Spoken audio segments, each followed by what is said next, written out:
شهر رمضان الذي أنزل فيه القرآن هدى للناس وبينات من الهدى والفرقان.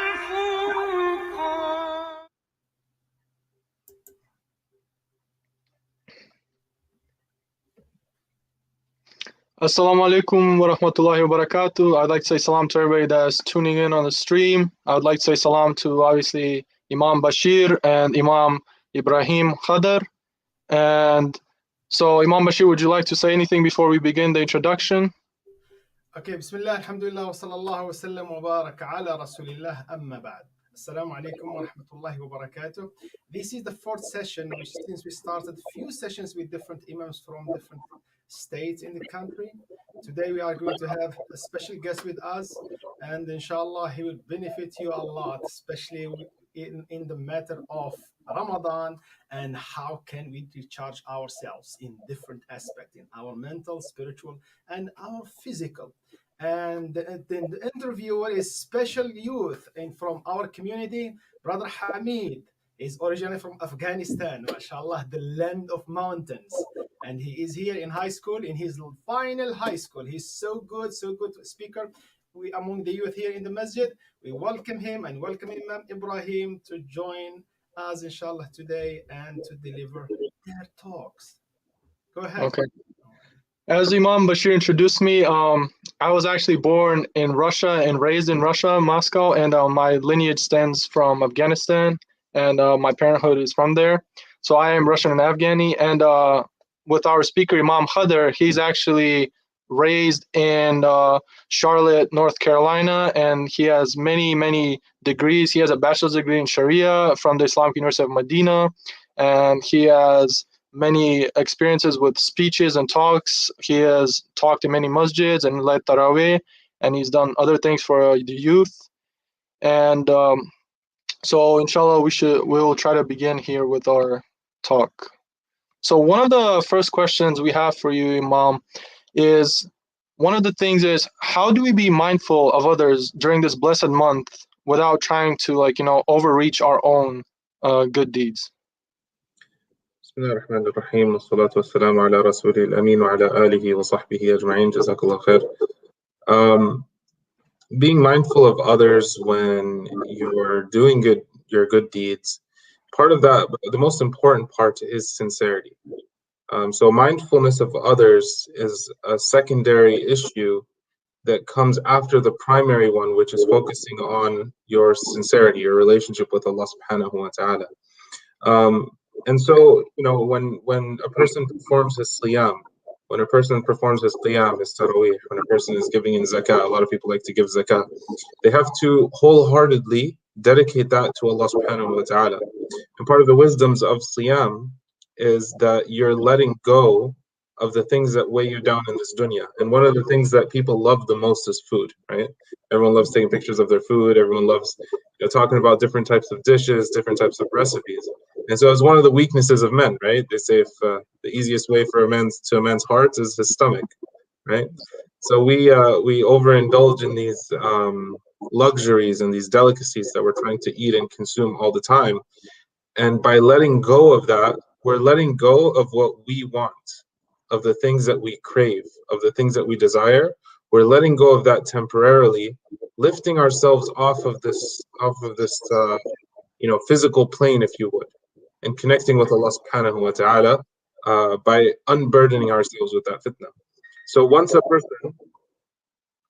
person completely and sincerely devotes to Allah subhanahu wa ta'ala, he realizes that part of that sincerity is also not having the burden of the mind with regards to other people around you.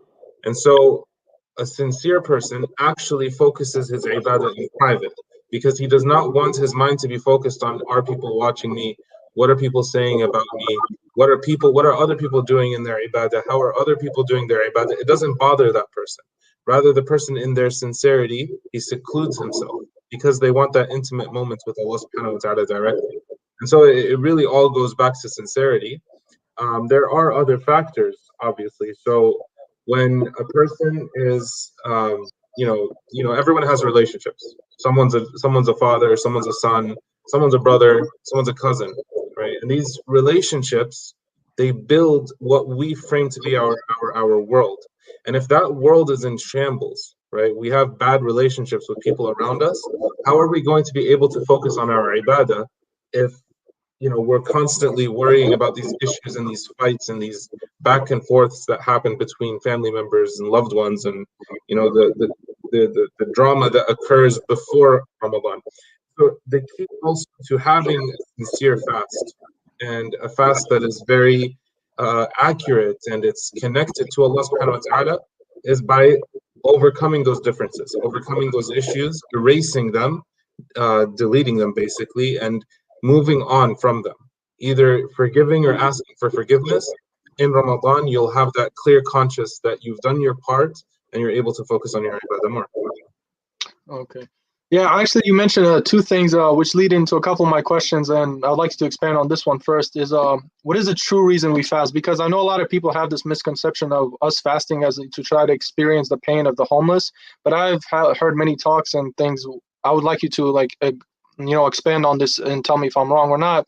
Was that we actually fast for the reason of trying to get away from this world, because there's two desires, like you mentioned: the food, which is the heart to the man and anybody, obviously, and the private area, which also is one of the biggest desires of mankind, which keeps us attached to this world. So I'd like you to expand on that a little bit, if you could. Okay, so this requires accuracy in how you, or what you're trying to say.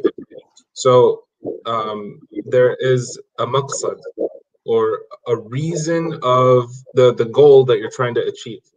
A maqsad of fast is to increase your taqwa and your shukr of Allah subhanahu wa ta'ala, as it's mentioned in Surah Al-Baqarah. This is the finality of the affair. When you're doing this ibadah, after you've completed this ibadah, you feel a sense of shukr. Think of it this way: after 30 days of fast, and then Eid comes in, don't you feel thankful for the blessings that you've had? Don't you feel thankful for the time of ibadah that you used to spend time in? And so the maqsad is the finality. The final thing that you're trying to achieve is a higher level of taqwa. People say, I do more in Ramadan, because you're doing ibadah, you're immersed in that. And so the finality is your taqwa increases, your shukr increases, your relationship with Allah subhanahu wa ta'ala ultimately increases. Then there is a hikmah. A hikmah is a wisdom behind things. The wisdom behind fast is that, yes, you can sympathize with those who don't have. You can, train your body and teach yourself that I don't need this. And by knowing that you don't need it, you're able to accomplish more. These are all wisdoms. They're different from the finality and the goal of the actual ibadah. And lastly, the reason why we fast, the reason ultimately, this is called the illah, right, or the sabab. This goes back to Allah subhanahu wa ta'ala loving an action that He wants from us, and He tells us you must do this. So these are three different things. The first is a legislation. Allah subhanahu wa ta'ala told us to fast, that's why we fast. But then you have a wisdom behind it. That wisdom, that hikmah, is connecting to people who do not have as much, lessening your own ego, and you're no longer attached to these worldly things. And then there is the maqsad, which is the higher purpose. This higher purpose is a higher sense of taqwa and a higher sense of shukr to Allah subhanahu wa ta'ala. And one more thing that you mentioned from earlier, like I said, was leading to the next question, which I am going to ask you, and that would be obviously forgiveness and making up with people you have hurt or that have hurt you. And I would just like you to reiterate on this point and try to expand on it and let us know how it would be the best to try to achieve forgiveness from others or get the forgiveness that we need. Yeah, so the first thing is realizing the reason why we do this. It goes back to an accurate way of looking at things. Ultimately, we have the Prophet ﷺ, he mentions that this ummah, the lifespan of this ummah, the average lifespan is about 60 years, right? So you have 60 years on this earth. Is it worth it for those 60 years, this small time that you have, out of the millennia that this world exists, this small time that you have, you're going to hold a grudge for those few years that you have in existence. If you actually put yourself into perspective, it doesn't make sense. Rather, إِلَّا مَنْ أَتَى اللَّهَ بِقَلْبٍ سَلِيمٍ. Right? The ones who are saved are those who come to Allah subhanahu wa ta'ala with a clean heart. They have not harmed others, and they have not injured others, and they've forgiven, they've let go of all the issues that they've had, right? They're not bound by this drama that we create around us. The problem with drama and the problem with the issues that people have between each other is because they're so invested in the dunya. But if they were not, then they would forgive. They'd be like, "La tathriba alaykum al-yawm." I forgive you. It's not a big deal, whatever. Because my higher goal is meeting Allah subhanahu wa ta'ala with a clean heart. So how does that translate into Ramadan? Why is that important?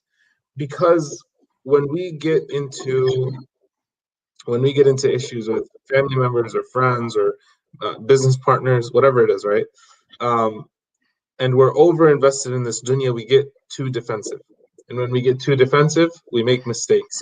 We say certain things. We act out in certain ways, right?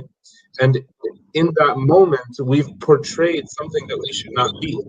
And so does it make sense for a person to be on his knees, holding his hands up, calling out to Allah subhanahu wa ta'ala in one scene of his life, while the other scene of his life, he's fighting and using curse words and, getting into arguments, not talking to his parents, not talking to his siblings, not talking to his family members? Do these two things work together? Or is it that the person who is doing ibadah and worshiping Allah subhanahu wa ta'ala, wouldn't he be the one who's forgiving and he has, Khadr al-wasi', as they say in Arabic, right, which is an expanded chest. He lets go, he's not burdened with these things. And so a person can't focus on their ibadah, they can't focus on their fast, they can't focus on their qiyam, they can't focus on their zakah properly. And they won't be able to feel the sincerity inside. Maybe they really want to do good, but then the guilt of that mistake that they've done in the past because they hurt their family member, it just takes too much. And so they are not able to enjoy their ibadah.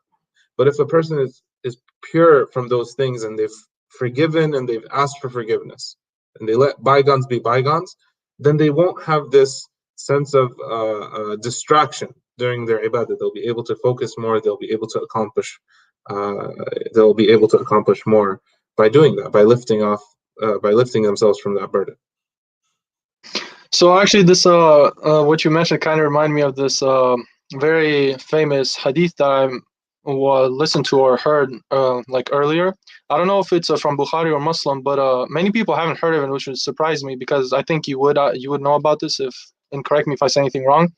So there was a battle, I think, and once the battle was over, a few of the Arabs got up and tried to decide how the gold would be split, and then Bilal came in and disagreed. And one of the Arabs, I forgot the name. It was a Sahabi, obviously I forgot his name, but may Allah forgive me, radiallahu anhu, he said that he disagreed with Bilal, and once Bilal repeated himself and disagreed with him back, he said, "Oh Bilal, you, the son of a black woman today, have gone up against me." So he insulted Bilal, and Bilal was very hurt, and he went to the Prophet, and the Prophet came back. And once the Prophet was there, he got very furious. He came to them and he said, "You still have Jahiliyyah, which is pride in you. Go find your brother and ask for forgiveness." And he came and found Bilal at the market and kneeled down in front of him, and asked for forgiveness. And Bilal said, "I forgive for the sake of Allah. And why would I ever hold a grudge? Because we're brothers in Islam. I forgive you, for the sake of Allah." And like you mentioned, a lot of today's society has puts this weakness in us where we think, because we're there, a lot of youth listens to this songs and stuff, that it's weak to forgive. It's like a sign of weakness that you're not strong enough. You can't hold, you can't be a man, to forgive someone or your family, for something they've done wrong. So yeah, I really appreciate what you said because it resonated with me and I remembered kind of the hadith. So yeah, that was actually a good point. And so the next thing that leads us into is the misconceptions. And is there anything cultural or anything general misconceptions you think that Muslims have that you want to clear up during this talk? About Ramadan? Yeah, about Ramadan in general, anything to do with Ramadan. Well, cultural aspects, sometimes they're good, sometimes, sometimes they're relevant, sometimes they're not necessarily. They don't really impact anything per se. For example, Some people from certain cultures, they'll cook certain meals, right? You know, for Eid we make something called atayef, right? We make this nice sweet, it's like sweet tacos, right? That's the kind of what it is. But you know, these things, these cultural things are not a big deal. Some cultural things are harmful. One of the biggest calamities, the biggest cultural calamities is, especially in Arab countries, I know this for sure, they always release all the new shows in Ramadan. So it's crazy. All of the new shows, all of the dramas, all of the things, they release them in Ramadan. Now maybe, you know, they were let's put, you know, let's give them the benefit of the doubt. They're probably like, you know, all of these mothers and these people that are making the food in the kitchen for suhoor and iftar, they need something, you know, while they're cooking. But even then, it's a time of ibadah. It's not a time of festivities in that way. It's a different, Muslims, when they're festive in a sense of ibadah. They're not necessarily festive in the sense of watching all these shows and getting into all of these drama series that they come out, right? So that's one of these cultural issues that unfortunately happens. I know for a long time there was a show that everyone used to watch, was Bab al-Hara. It was a Syrian show. This one is like only in Ramadan. It would only come in Ramadan for some reason. Like it's they single it out. So you know, these are one of those cultural things that people need to avoid. Other cultural things are, and this is one of the more detrimental ones, is having a very dogmatic, narrow-minded view of what ibadah should look like. One of the biggest examples would be like how tarawih should look like, how witr, right? Salatul witr, how should that look like? You know, what time, or you know, all of these little details that people get caught up in. You know, at the end of the day, you do what you have to do, what you feel is right, in a way that you want to please Allah subhanahu wa ta'ala.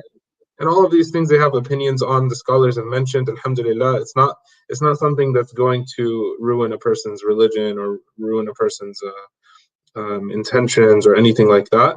And so there has to be a sense of understanding and compassion, especially now because masjids are probably trying to function in a exceptional way, right? Because of COVID, they're probably open in a more restricted fashion.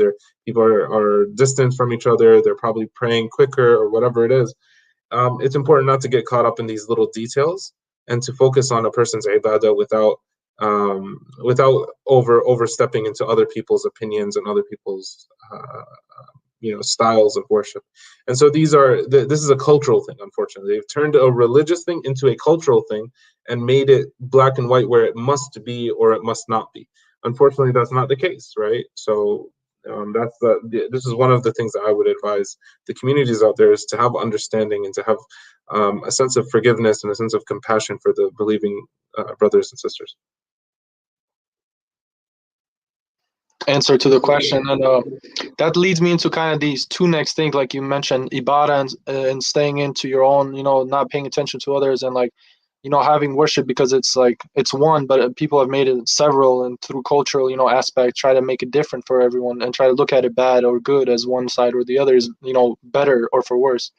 And so I was wondering if you could tell us how would we prepare ourselves for more tilawah of the Quran, or how should we like try to, with the COVID and everything that's going on, how to try to, get more qiyam during the nights, or like how would that work? It's very there are different angles to it. One is you have to physically prepare yourself, right? Hamid, is it Hamid or Hamid? I'm sorry. You can say Hamid. Hamid, okay. So Hamid, do you work out? Yeah, quite a lot actually. All right, mashallah. So if you want to deadlift and your goal is to deadlift 405, right? Are you going to be able to just pick up a bar and start doing it? No. You have to practice, right? You have to start out first with getting the technique, making your back straight, keeping your spine in the right order, where you're going to put your eyes, where you put your feet, where you put your knees, all that stuff, right? So you practice your technique, and then you start lifting heavier and heavier and heavier, right? And if your technique starts to go down, then you lower your weight, you make sure you master it, and then you go forward from there, right? Same thing with a soccer match, right? I used to play soccer a long time ago. For a soccer match, you got to warm up. My uncle used to play in college. He used to run 2 miles every day, right? He used to actually put me on his shoulders, and he'd run for 2 miles before his he was playing college. So when he was in college, he would do those 2 miles, so that when he's in the actual match, he's not winded, right? So these ibadat and these actions that you're trying to do is very similar. That you can't expect yourself to fast successfully, right? In a way, maybe the first 3 days are going to be tough, and then you get used to it and you get in gear. But then after a few days, you find yourself tired, right? Or tarawih, right? People, let's be realistic. People probably only pray their 5, and sometimes people miss their 5 daily prayers. And so when all of a sudden they're going to do 20 rak'ahs in one night, or they're going to do 36 or 39 if they're Maliki, right? These you have to be practical with yourself. You have to set the stage for you to be able to accomplish those heights physically. Just like how you have to work out, you have to work on the technique, you have to work on the ability, the duration, the endurance. It's the same thing with the ibadah. You have to, and the same thing, by the way, with your tilawa. When you're reciting, your throat gets tired. But if you're always reciting and you're used to it, and you know the ways to use the most of your time, and some people are better in the morning, other people are better at night, right? So they take advantage of these moments, and they take advantage of their own abilities, and they practice and they put in the hard work before Ramadan. When Ramadan comes, they find that it's smooth and it's easier, and they're able to accomplish more feats, right? The other thing is to also, so one is practice, right? You want to practice your tilawah, you want to practice your salah by praying more, praying salat al-duha, praying salat al-qiyam, praying the rawatib, right? Practice with the rawatib. You have the 10 rak'ahs, depending on the madhab, that are done with the salawat, right? So 2 before fajr, 4 before dhuhr, 2 after dhuhr, 2 after maghrib, and 2 after isha. And then you want to add on to that the 4 before asr, the extra ones after dhuhr, and so on and so forth. So by doing these actions, you're practicing more to get physically fit for it. But then you also want to encourage yourself. You want to change your environment, change the way your room is, change the way your living room is. Decorate. Change a lamp or add something new. Have that sajjada and have some bukhur on the side that will help encourage you by changing your environment around you. By changing that environment, you've shifted. You're in something new. You're enthusiastic about it. You want to establish that new habit in that new structure by practicing that as well. And then I would also encourage your diet, to focus on your diet in a way that's positive. For example, I've led Tarawih now for I think 11 or 12 years now. Alhamdulillah. One of the things that is extremely important is tea, ginger, and honey, right? So have these things that you're going to use that will help supplement what you're trying to do. Some people, let's say people are coffee addicts. Make sure you structure your time where you're going to drink your coffee at the right time. So for example, some people will drink it for iftar, some people will drink it for suhoor, depending on what they're going to do throughout their day. Plan it out. Use these things that are going to help you do more, right? Whether it's that tea, whether it's that coffee, whether it's sometimes having some more vitamins that will revitalize yourself, eating better fruits, better vegetables. Unfortunately, the most unhealthy foods people eat is during Ramadan. Cut back on that, focus on the healthy stuff. You'll find yourself lighter, you'll find yourself more capable by doing these things. Jazakallah is very informing, and I think you kind of answered my question of like how to recharge yourself, because you mentioned the food and other things. I was going to ask that, but I think you covered everything with that one answer. Mashallah, you're very, I would say, dimensional. And I was wondering also, like, how would you recommend, what kind of routine would you recommend? Trying like a general, I know a routine doesn't work for everybody. Like I said, everybody's different. Some people like, coffee. Some people are like, better in the mornings. Some are better at the night. But what would you think is the general guideline to go by to make a routine during Ramadan? What I would say is, what I learned in Tarawih was having a small iftar, which is a light iftar, right? A few dates, probably a protein shake, right? Or some fruits. Maybe if I'm gonna eat like a toast or a little bit of rice, or so, just a small portion, a very small portion.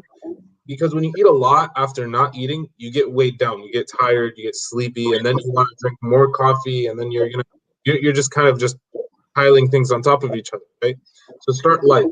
You break your fast, break it in a light way, something that's very simple. One thing I would suggest, it's soured yogurt, for example. It's leban, right? They have it in the drugs in the Muslim stores, right? Uh, so having that and some dates, a little bit of protein, some fruits and some vegetables on the side. Cut up some tomatoes and put some salt on it with some cucumbers on the side. Make that your meal for iftar. Forget about the mansaf, forget about the biryani, forget about all of these crazy dishes. Eat those before the main fast, right? Later on. If you're going to take a little bit of rest at night, sleep at night, make sure you wake up eating something light, but then have your suhoor that's nice and strong. That way you have more energy throughout the day. Because what you're doing is you're burning the heavy food during your fast. That's what you want to do. And during the night, where you're able to drink water, you're able to refresh yourself with these small snacks. Have something light for iftar. I know that's the opposite of what people do, right? People have a heavy iftar and a light suhoor. You want to do the opposite. It's healthier for the body, and it's actually way better for focusing and accomplishing your tasks. Yeah, I would say I kind of go by the same guidelines, and I kind of noticed through this little chat we had, you're very informative of the like physical body, and I feel like you're very aware of what you eat, and you're very athletic too, because I can tell you're like engaged in your body health, which is very great for people, because some people, like you mentioned, don't follow these guidelines, and they do like a heavy iftar and then a light suhoor, which is like bad for the stomach, obviously digestion wise, and food gets clogged up and you feel like drowsy and sleepy throughout the day. So that was, I think, very good points you mentioned there. And so other things would be is I want to take into a different direction, maybe a little more serious now. Is I was wondering, what do you think people could do, because this is the blessed month and people do a lot more good deeds as Muslims. What are some things we could do, like per se externally, to show others and that are non-Muslims that Islam is not a violence, and like try to calm down Islamophobia, because in the past presidency that went by, it was like it was rising, obviously. So I was wondering if you could explain, like, what are some small things Muslims could do to try to, like, show the people that, saw the last 4 years coming from the president that it's not true. Islamophobia is not a thing, and Muslims are different than what they see on TV. I would say investing in the little things. It's the little things. So, for example, having a smiling face, a welcoming face, right? If you're always angry and you look like you're going to mean mug somebody, right? People are not. They're going to think you're crazy. But if you have a face that's, even the Prophet sallallahu alaihi wasallam, he had a beaming face, right? He was known to have like a very calm and very welcoming demeanor, right? When people would see him, you see the Sahaba, they're describing him, they're counting the white hairs on his beard and his hair, right? That's because he's so welcoming that they can't help but look at him, and they can't help but noticing these things. And so the Prophet ﷺ had a calm, welcoming demeanor, being welcoming, asking a person how they call a person by their name, right? Let's say you're talking with your friends in school, or you're ordering something at a restaurant or something like that, or you're in the pharmacy, you're picking something up and they have the name tag, right? Call the person by their name. When you're calling them by their name, you've immediately brought down their walls and they feel connected to you. And so by giving them that recognition and giving them that due respect and that due diligence, they actually lower their guard and they're willing to have a conversation with the person. And by doing these little things like smiling, saying how are you, asking a person if they need any help, like let's say somebody has a flat tire and you stop on the road and you help them out with it or something like that. Once you have all these little things in place and you've done these little investments, the person won't be able to assume anything about you. Rather, the image of everything that you represent becomes positive because that's the way they look at you, right?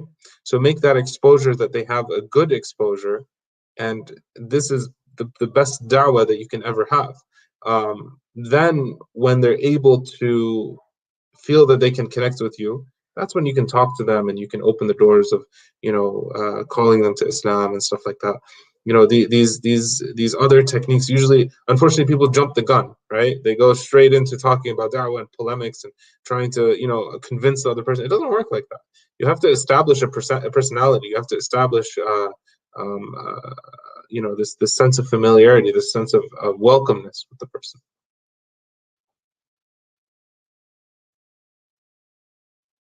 Your mic is muted. Oh yeah, it's our engineer Imam Bachir behind the scenes. He's running everything. But yeah, so that was a great, I think, thing you said with especially with the Prophet Muhammad Sallallahu Alaihi Wasallam as an example, because I remember also reading that same ayat, and I think or the hadith, I'm sorry, and it goes along the lines. They said that if he had a harsh attitude, the people would have ran away, like you mentioned. So like he used to smile, like you said, and so people were attracted and come to him. And so now that we have covered a lot of these, like, mediary and like beginning Ramadan steps, I was wondering some of the advice you could have for us, like what are some things that people should really try to take away from this blessed month, towards the end when they're coming to that finish line? The most important thing that you can take away from this month is, as the Prophet ﷺ said in the Hadith, Man qama Ramadana, or من قام رمضان إيمانا واحتسابا غفر له ما تقدم من ذنبه ومن قام ليلة القدر إيمانا واحتسابا غفر له ما تقدم من ذنبه. And then the other one, من صام رمضان إيمانا واحتسابا غفر له ما تقدم من ذنبه. Whoever stands in the nights of Ramadan, and then in another narration it's more specific, the night of Laylatul Qadr. Whoever stands in the nights of Ramadan and in the nights of Laylatul Qadr, asking Allah subhanahu wa ta'ala for forgiveness, asking Allah subhanahu wa ta'ala to guide him, asking Allah subhanahu wa ta'ala to protect him, asking Allah subhanahu wa ta'ala for Jannah, asking Allah subhanahu wa ta'ala to protect him from the fire, that is the best thing that you can do. It's really simple, and everyone already knows this, but unfortunately we overlook it because we lose the forest for the trees, as they say, right? People are looking at, I want to accomplish this or that. The whole thing is, as the hadith of the Prophet ﷺ, where he says that the beginning of the month is rahmah, the second part of it is maghfirah, and the third part of it is freedom from the fire. Though this hadith is not necessarily authentic, the idea is that you want that freedom from the fire. You want your neck to be free from the fire, that you have accomplished that forgiveness from Allah subhanahu wa ta'ala, and you want to stand in those nights and fast during those days and asking Allah subhanahu wa ta'ala constantly to forgive you and connecting with Him. That is what matters. That once you leave Ramadan, you're leaving as a brand new baby, like how they don't have any sins, they don't have any mistakes. You want to be sure that you are one of those people.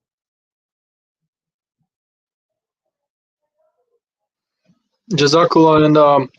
And that's very great advice that you give about trying to get away from that stuff, and try to take away the standing in Laylatul Qadr and things like that.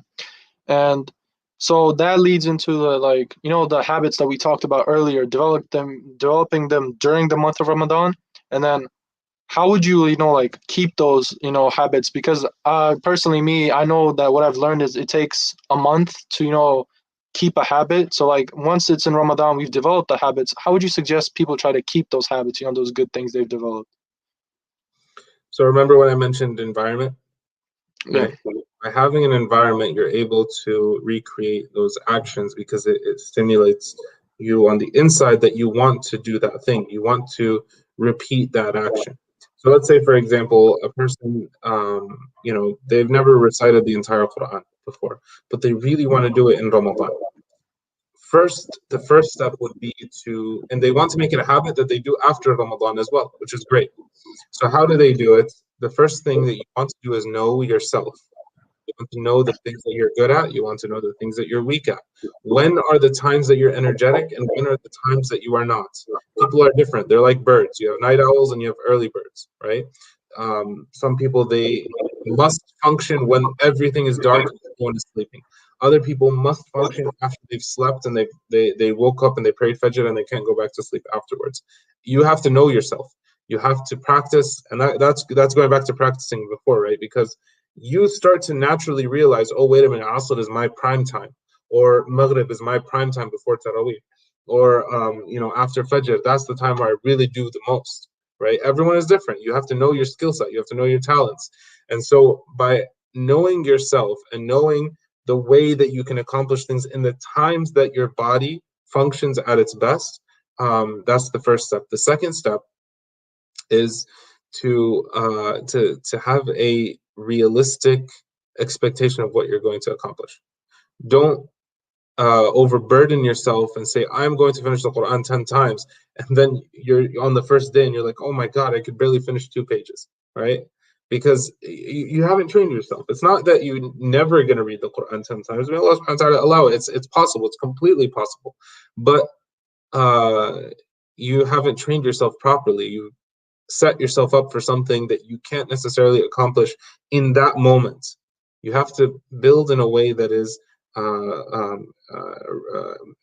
something that you can expect, something that you can manage, something that you can work with, something that's at your level but a little higher. You want it to be outside of your comfort zone, but you don't want to overstrain yourself and then lose enthusiasm altogether, right? You want to have these little accomplishments, but you also want to have a snowball effect, right? So the first day you're going to do a certain amount, and it's going to be a little tough, but that's fine. The next day you want to add a little more, and the third day you want to add a little more. So let's say, for example, the first day you do 5 pages, and then the second day you're able to do 7 pages. The third day, and 7 pages is probably tough. The third day you do 9 pages, and you'll realize that the pages start to get easier and easier and easier in your recitation, in your tilawah. And this is something that can be in your other ibadat as well, right? It's not a one it's something that translates into all these different ibadat.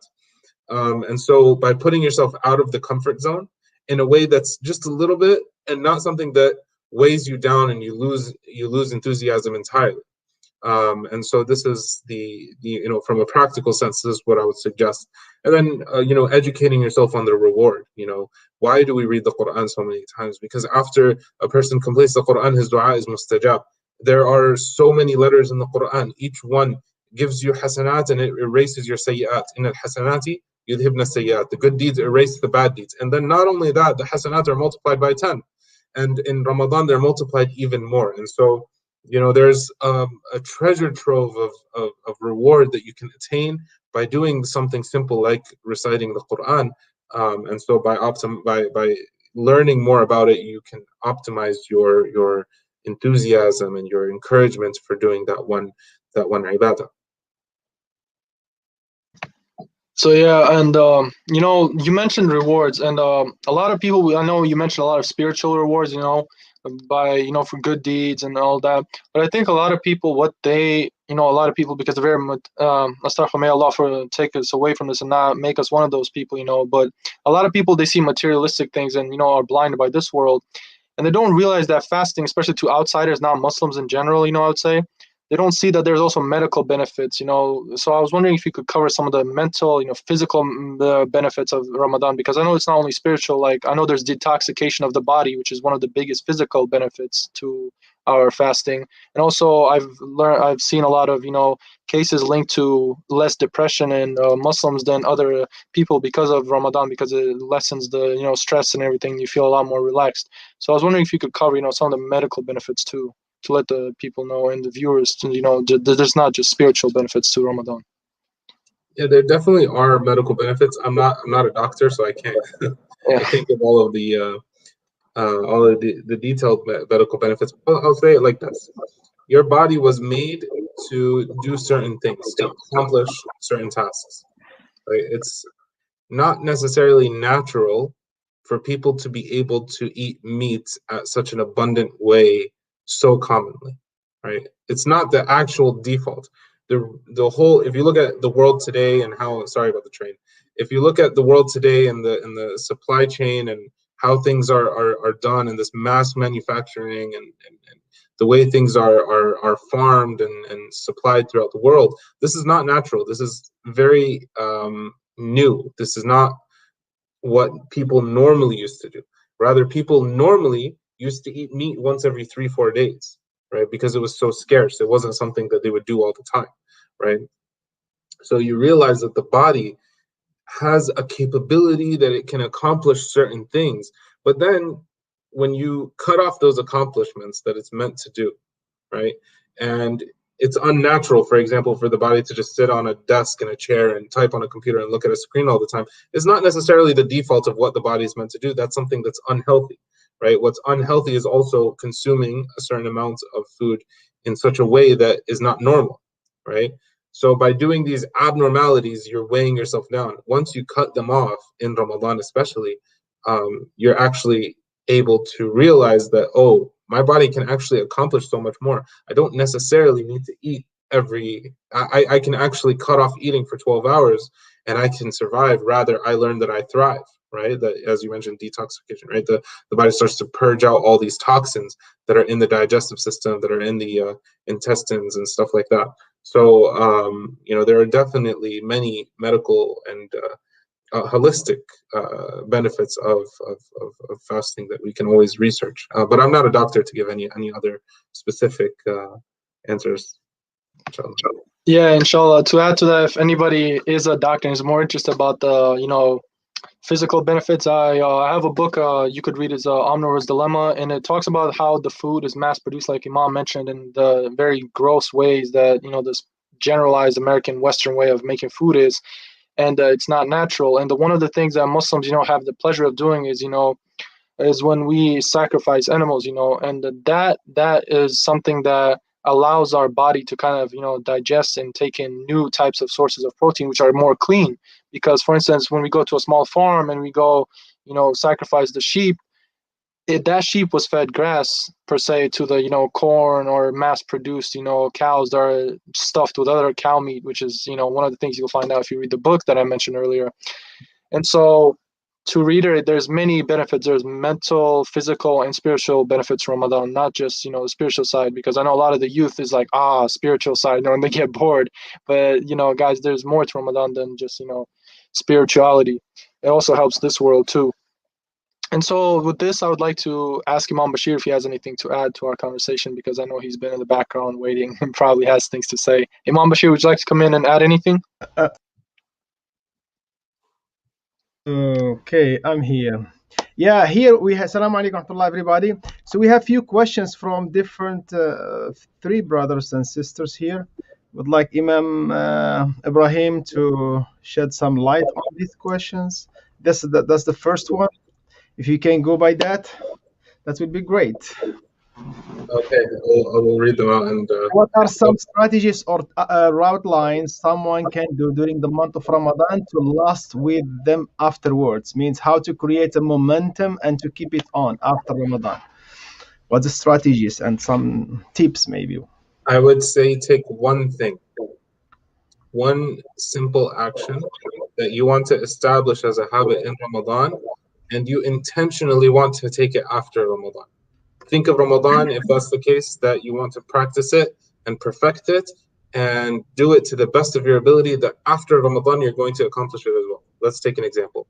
Salat al-Witr, right? Many people, myself included, this is something that we struggle with, right? In Ramadan, we're praying Qiyam, we're praying Taraweeh, we're praying Witr. Put it in your head that Witr that I'm doing now in Ramadan is going to continue after Ramadan.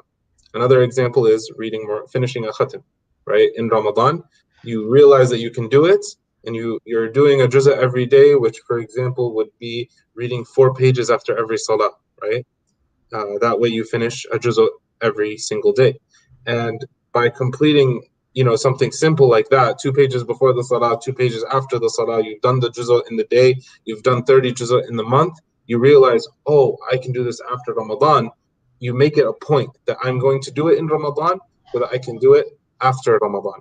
And you can compare any other ibadah or any other routine that you're trying to accomplish by these means. Have that one thing that is in your mind. Don't overburden yourself with you're not going to be, Hujjat al-Islam, right, in one day. Just take it, one piece at a time, habba habba, as they say, right?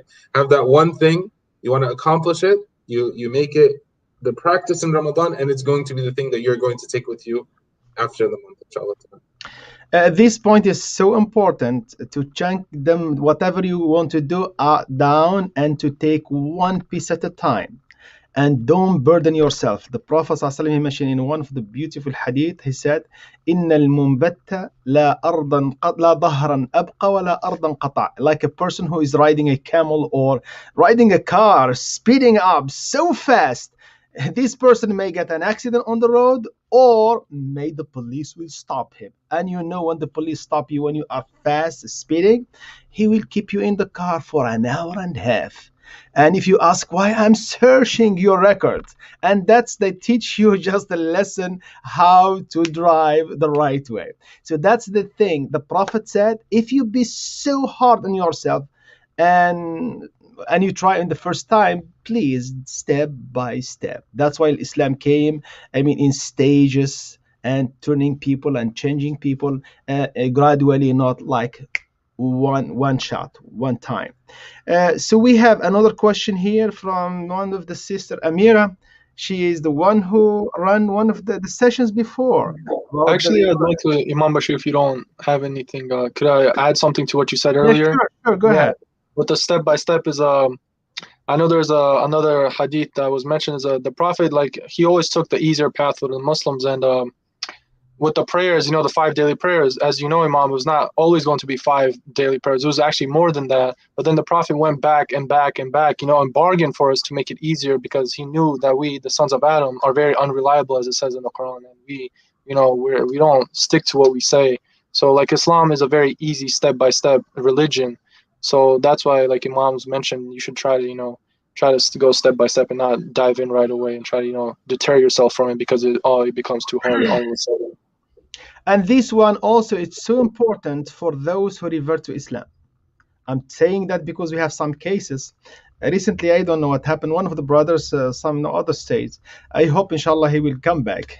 He was so good in the last 2 years. He was so great. Even the people, they say, wow, he became better than us. At sudden, he left. What happened? We don't know. Before they used to tell him, man, go slowly. Go slowly. That's it. Go slowly, one thing at a time. Don't burden yourself about Islam. Islam is not difficult. It's just the Prophet ﷺ, when he taught people, just say La ilaha illallah tuflihu. That's it. Start with that. The 5 prayers. Don't try to do everything, the salah, the prayer, perform the Hajj this first year, and slow down. Okay. The second question: what kind of motivation should parents give their kids in order for their kids to want to participate in Ramadan? Because I know few families that struggle with this. In this case, I would say, so especially here in America, you see everyone else's celebrations are very beautiful, right? Halloween, they have their costumes, they have their decorations. Christmas, وَمَا أَدْرَاكَ مَا Christmas, right? They have their trees, they have their lights, they have their smells, they have their food, all these things, right? And this is encouragement. This is naturally people like the things that are nice. They like the things that are shiny. They like the things that are, decorated. And children will say, what about us? They have all these beautiful things. Why not us? Make Ramadan something beautiful for you as well. The Prophet ﷺ used to put dates on the minbar, right? So and the kids would sit and they would watch. They want to have some of the dates, right? So it's having a positive encouragement. Decorating the house. Now they have all these beautiful Islamic decorations with lights and stuff like that. Obviously, I'm not talking about like a Christmas tree. I'm saying like these simple lights, right?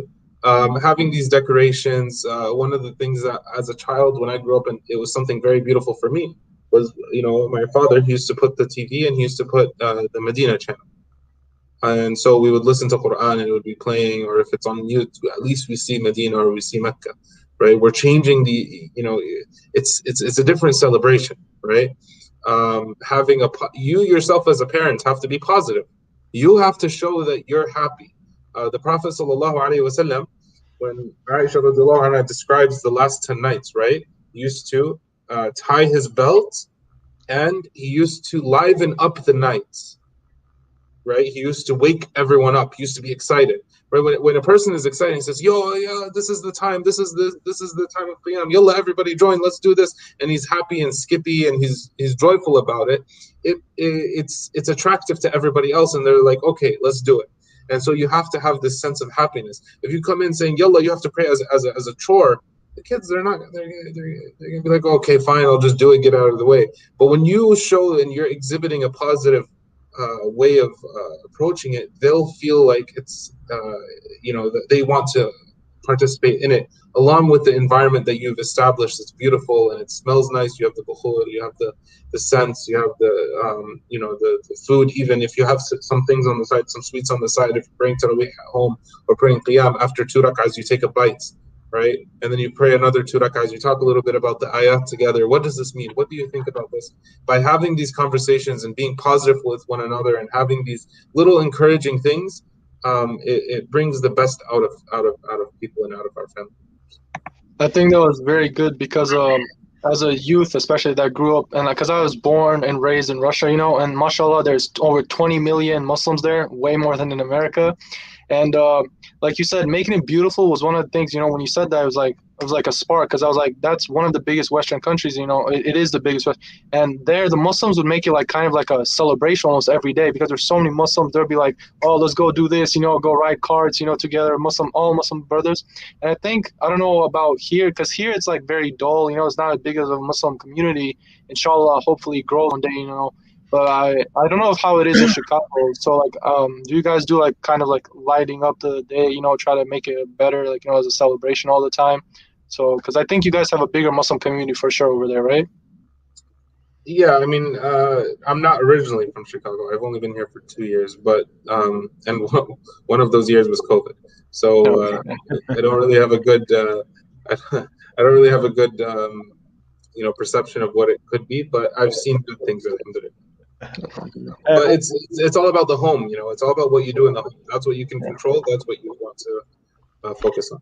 Yeah, with that being said, one of the best moments to think about a country that they celebrate the Eid and Ramadan, I mean, really amazingly.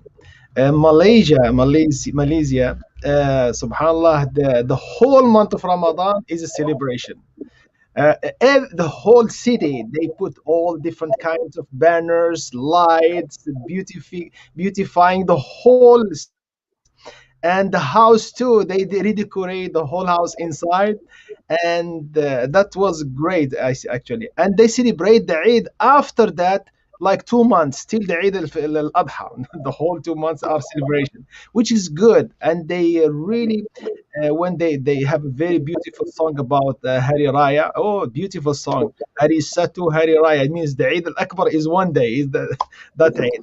That's what we need to work on, that, as the Imam said. So I mean, so the kids, the children in the family, they feel there is something important is coming.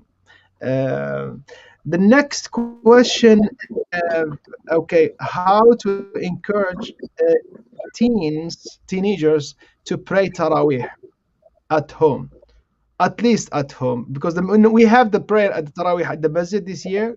So we will have a Taraweeh prayer, inshallah, with all of this, what we call safety rules applied, but we will have it. So how to encourage them to pray at home and to pray also in the masjid? With regards to Taraweeh and praying it at home, just giving them the opportunity also to lead the salah, especially if they're teenagers. Let them lead the salah. Let them try it. Maybe they'll enjoy it. Maybe they'll put more effort in it. And having in the masjid, you have so many people. You're trying to do things within a certain time, right? But at home, it's a luxury. You can do it however you like to do it, right? So having snacks, right, on the side, and between 2 rak'ahs, you eat a snack, you talk a little bit, and then you continue having a. That's why they named it Tarawih. They used to pray 20 rak'ahs in the entire night. It wasn't like the reason why they did 20 rak'ahs is because 8 rak'ahs was too hard, and so they did 20 rak'ahs, and eventually later Imam Malik, he says they did 36 rak'ahs because it was too hard on the people. So why did they call it Tarawih? Because they would pray 2 rak'ahs and they would relax, min al-raha, right? And so take those 2 rak'ahs, relax, talk a little bit about the ayat, talk a little bit about the surahs that you like and stuff. Pray another 2 rak'ahs. Make it something enjoyable. Make it something that is bearable. لا يكلف الله نفسا إلا وسعها. Okay, Jazakallah khair. We have some question, maybe a little bit overlap with the previous. Okay, this one, what kind of environment should a Muslim family build inside their homes in time of Ramadan, and what should they do to make it long last or last more? Yeah. That is a very so part of it is making it appealing, and the other part of it is making it something that is long lasting as well. That it's bearable, it's manageable, it's not overdoing it, and it's not something that is sometimes our cultures are too potent. There's too much. Keeping it light, keeping it something that is acceptable, and something that is people are willing to enjoy. And so by doing that, you can find that the home is more beautiful, slowly but surely. Okay, perfect. And the last question is, what routines would you advise to younger Muslims to practice in time of Ramadan that could help people to avoid certain habits they get distracted with?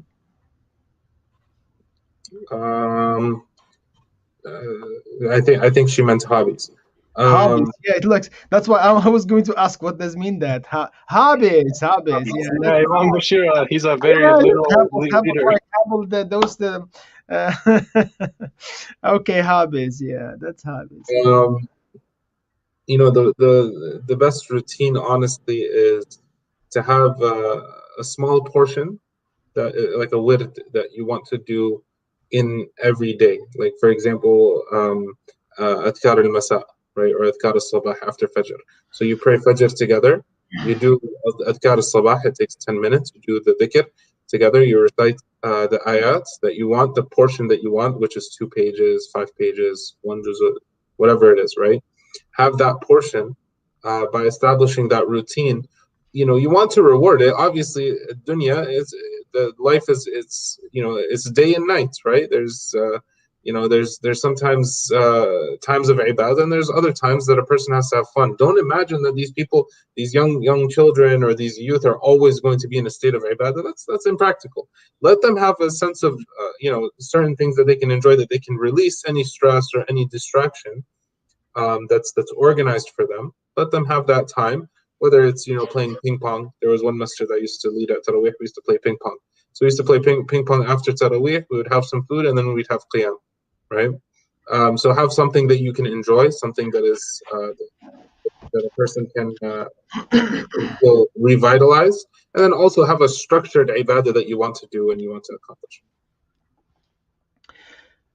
Okay, I think we get to the end. Jazakallah khairan, Sheikh Ibrahim, for this beautiful discussion, and Jazakallah khair, Brother Hamidullah, for this in what we call the powerful, interviewing skills. MashaAllah, you're good, you're great, man.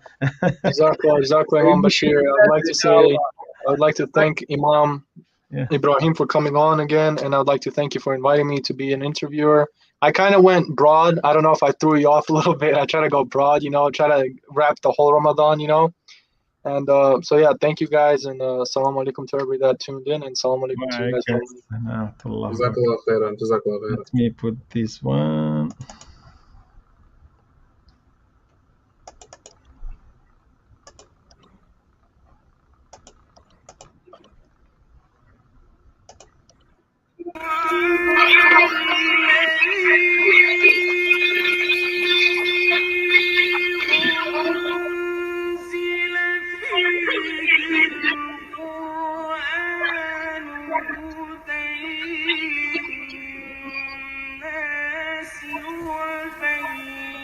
وبينات